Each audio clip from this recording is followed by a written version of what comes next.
Perang pendapat antara pasar dan The Fed mengenai inflasi masih juga belum tuntas. The Fed ngotot dengan keyakinannya inflasi tahun ini di level 2%. Sementara pasar melihat ancaman inflasi yang akan jauh lebih tinggi. Apa saja dampak untuk iklim investasi di dunia? Bagaimana ancaman ini akan mempengaruhi pasar Indonesia? Berikut analisis dari Demetrius Aripitoyo, pengamat dan praktisi investasi.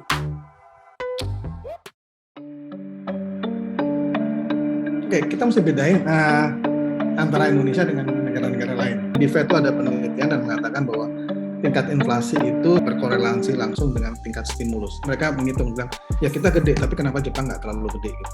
Meskipun Jepang juga naik. Ya karena stimulus di Amerika lebih tinggi daripada di Jepang. Begitu juga dengan Eropa. Jadi memang ada korelasi antara tingkat inflasi dengan stimulus yang diberikan. Nah, itu satu.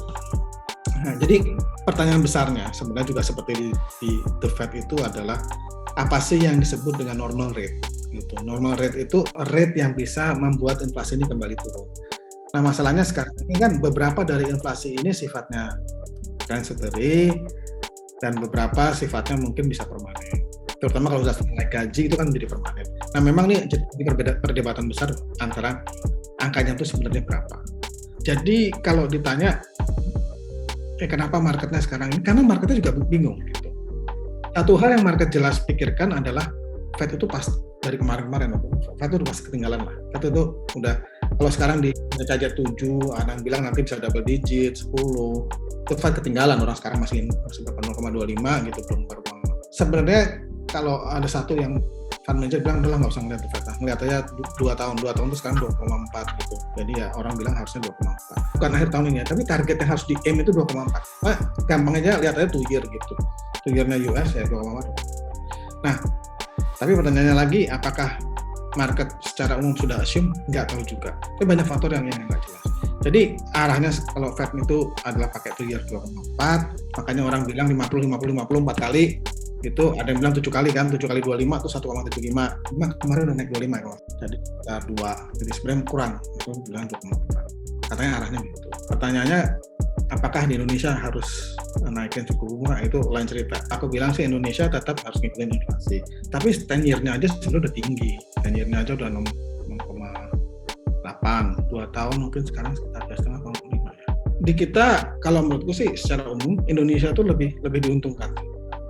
Lebih diuntungkan dalam situasi konstelasi yang saat ini. Indonesia tuh lebih diuntungkan dan ya kalau inflasi ya kita harus alamin lah. Angka inflasi kita juga sebenarnya aku juga bingung menghitungnya dari mana. Aku rasa kita nggak bisa bicara lagi mengenai inflasi. Angkanya sebenarnya berapa? Tetapi intinya adalah sebenarnya kalau dilihat dari inflasi yang ada, suku bunga yang harus naik itu rasanya tidak akan bisa menyamai inflasi.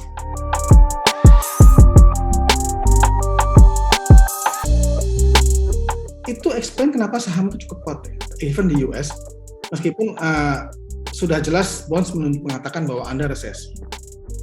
Karena sekarang 5 sama 10-nya gedean 5-nya daripada 10. 2 sama 10 itu sama, beda cuma 4 basis. Ya.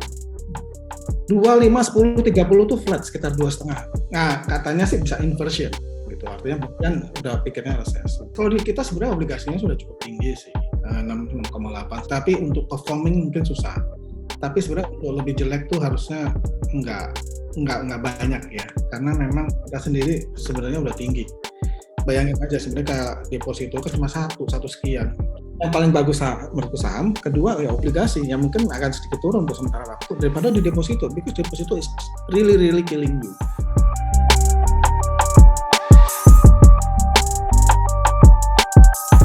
Saham ini ada dua kubu nih. Satu saham yang perform itu adalah saham perbankan.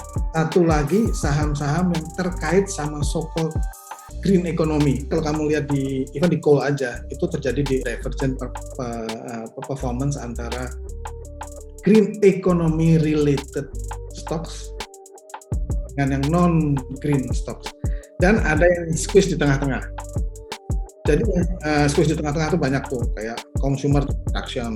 Jadi yang perform itu cuma ada either you pick blue chip yang dimasukin asing, especially banks, dan ada green economy. Even the internet juga udah berhenti sih. Kalau kamu lihat lebih yang dipegang sama mutual fund ya.